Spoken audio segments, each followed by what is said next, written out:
اول رجو دی مسئلې له چې روجه په چا باندې فرض ده.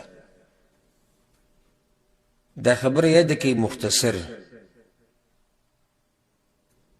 روجه په هغه انسان باندې، په هغه شخص باندې فرض ده چې په هغه کې 5 شروط دي. روجه په هغه چا باندې فرض ده چې په هغه کې 5 شروط دي. اولنی شرط دا دی چې ان یکون مسلما، دی به مسلمانی. نو دا شرط چې موږ ولګو نو کافر تی ووتو. کافر نه دا عبادت نه قبلیږي ځکه چې خو په دین کې ورننوتی نه دی. او قرآن کې الله وی وما منعهم ان تقبل منهم نفقاتهم الا انهم كفروا بالله وبرسوله. د دوی نه چې د دوی د نفقې او صدقات نه قبلیږي نو د هغې وجه دا ده چې دوی کفر کړی په الله باندې او د هغه په رسول باندې. نو که یو کافر روجه ونیسي دا روجه د هغه نه قبلیږي. دویم شرط دا دی چې ان یکون مکلفا، دی به مکلفي. دې کې دنه 2 خبرې دي چې دی به بالغ او عاقلي. مکلف دا معنی شو چې دی به بالغي او دی به عاقلي. عاقل معنی چې عقل به کار کوي. که لیونی نو لیوني نه خو قلم اوچت کړی شوی دی. بالغ دا مطلب شو چې دی به ماشوم نه وي ځکه چې ماشوم باندې روجه فرض نه ده، د هغه نه هم قلم اوچت کړی شوی دی. او حدیث کی راځي امام احمد، امام ابو داود، امام ترمذی راوړی دی د علی رضی الله عنه روایت ته. پیغمبر صلی الله علیه وسلم وی رفع القلم عن 3. 3 قسمه خلکو نه قلم اوچت کړی شوی دی. یعنې د هغوی سره حساب کتاب نشته.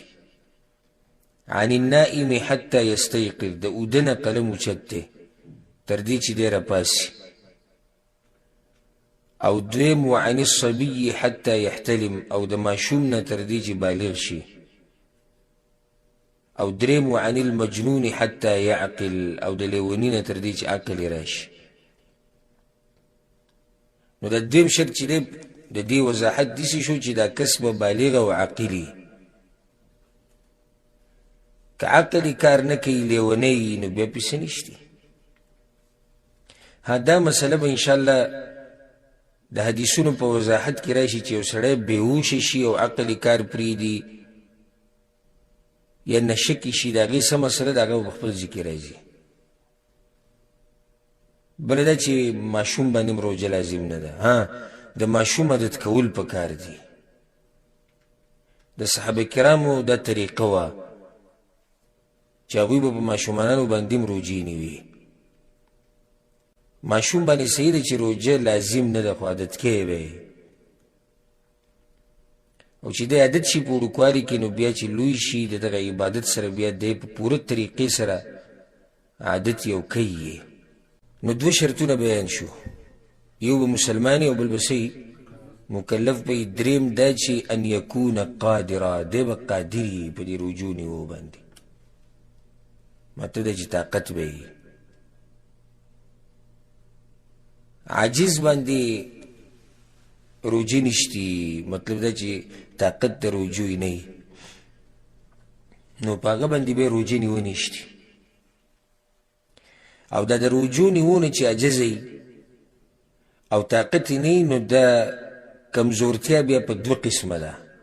دا ورسره فایده یاده کړئ. یو هغه کمزورتیا ده چې هغې ته طارې ویلی کېږي، وختي طور کمزورتیا. لکه یو سړی دی بیمار دی او بیماری وقتی طور ده. بیمار شو ډاکټر ته لاړ، ډاکټر ته یې ښه به شي، یو څو ورځې بعد به ښه شي، دوایي نه خوره خو روجې مه نیسه تا له نقصان درکوي. نو دی به بیا انتظار کوي چې کله ښه شو دا روجې به نیسي. ومن كان مريضا او على سفر فعدة من ايام اخرى. الله دا شمار به په نورو ورځو کې پوره کوي. باش ټلیفونو کې وایي زه چې بیمار شوی وم او اوس ښه شوی وم او روجې رانه پاتې کفاره ورنه کړمه. نسی چې کفاره ته ورکړي چې روجې نیوی شي یعنی د خپل بیماری نه ښه شي نو بیا په ده باندې روجې نیول لازم دي کفاره به بله نشته. دویم قسم کمزورتیا هغه دی چې هغې ته دائمي کمزورتیا ویلی کېږي. همیشه کمزورتیا بیا دو طریقو سره یا خو د عمر د زیاتوالي د لاسه او یا داسې بیماری په انسان باندې راشي چې یعنی ډاکټري اصولو مطابق او د خلکو تجربې مطابق وي ده ته یعنی دا بیماری نه ښه کېږي. بس د عمر له علاجونه کوي، عمر له ګولۍ خوري، عمر له دوایونه استعمالوي. نو دا قسم خلک به بیا د یوې روجې په بدله کې یو مسکین مړی، یو غریب له به خوراک ورکړي، ښه خوراک، پیسې نه خوراک. وعلى الذين يطيقونه فدية طعام مسكين الله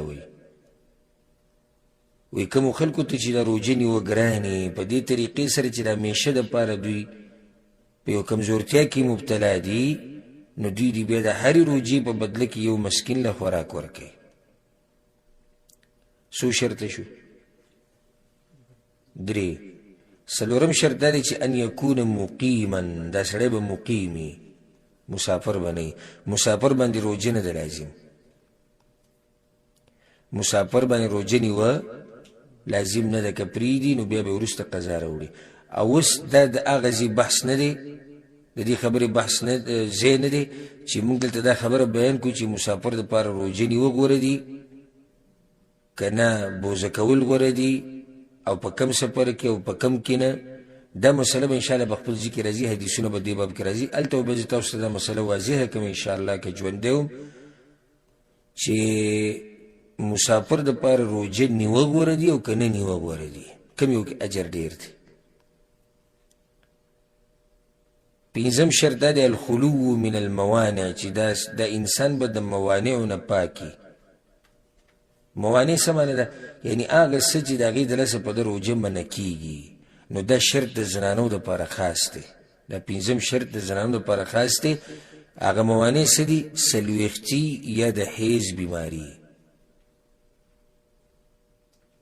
ځکه چې زنانه په څلوېښتۍ کې یا په حیض کې نو دې باندې روجې نیول څه دي؟ حرام دي. حرام دي، دا ټکی یاد کړئ، روجې نیول پې حرام دي.